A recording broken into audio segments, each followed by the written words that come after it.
Assalamualaikum warahmatullahi wabarakatuh. Perkenalkan, nama saya Fatul Rizky dengan NIM 234040409. Di sini saya akan mempresentasikan penelitian saya yang berjudul Analisis Kinerja Ruas Jalan Gading Ginting Akibat Pengaruh Hambatan Samping di Kabupaten Deli Serdang. Nah, apa sih latar belakangnya? Hambatan samping ialah gangguan pada kinerja lalu lintas yang berasal dari aktivitas di tepi jalan, seperti pejalan kaki, kendaraan berhenti, kendaraan keluar masuk, dan kendaraan lambat. Apa sih contoh kendaraan lambat itu? Seperti becak, Jerman, dan lain-lain. Hambatan ini yang menyebabkan penurunan kapasitas serta kinerja ruas jalan. Maka saya menganalisis kinerja ruas jalan di Gading Ginting tersebut. Nah, rumusan masalah yang saya ambil ialah bagaimana kondisi kinerja ruas jalan dilihat dari kapasitas derajat kejenuhan, kecepatan, tundaan, dan tingkat layanan.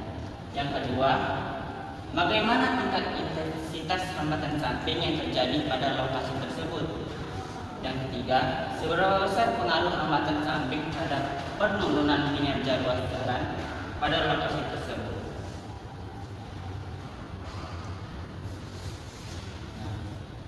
Tujuan penelitian saya ini ada tiga juga, yaitu yang pertama mendeskripsikan kinerja ruas jalan pada lokasi studi tersebut.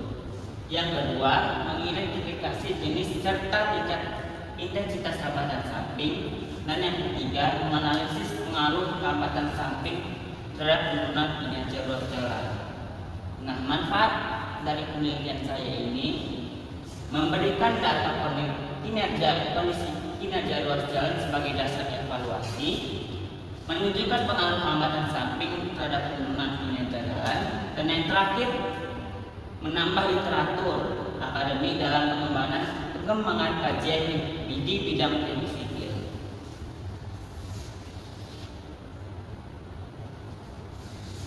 Nah, untuk metode penelitian ini saya mengambil metode penelitian kualitatif, di mana yang pertama saya melakukan studi literatur. Saya mencari 10 jurnal penelitian terdahulu. Yang kedua, saya mengambilkan teknik pengumpulan datanya ini secara manual atau dari lapangan secara manual diambilnya. Yang pertama, data primer yang berupa inventarisasi ruas jalan. Yang kedua, volume lalu lintas. Yang ketiga, kecepatan lalu lintas dan hambatan samping. Nah, ini dilakukan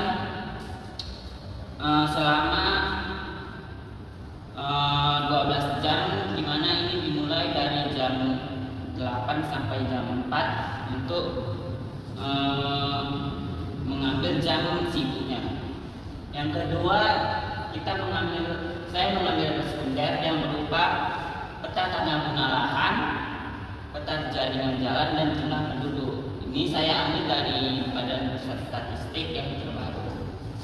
Nah, lalu kita analisis, di mana ada dua yang saya analisis, yaitu berupa kinerja ruas jalan dan juga hambatan samping.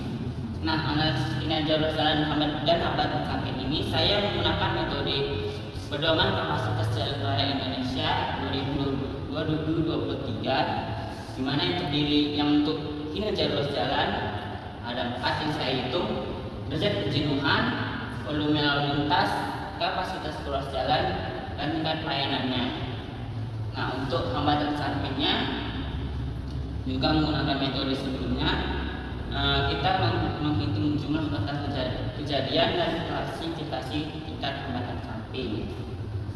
Nah, lalu saya memberikan kesimpulan dari rumusan masalah sebelumnya. Saya memberikan kesimpulan berdasarkan analisis yang telah saya lakukan sebelumnya.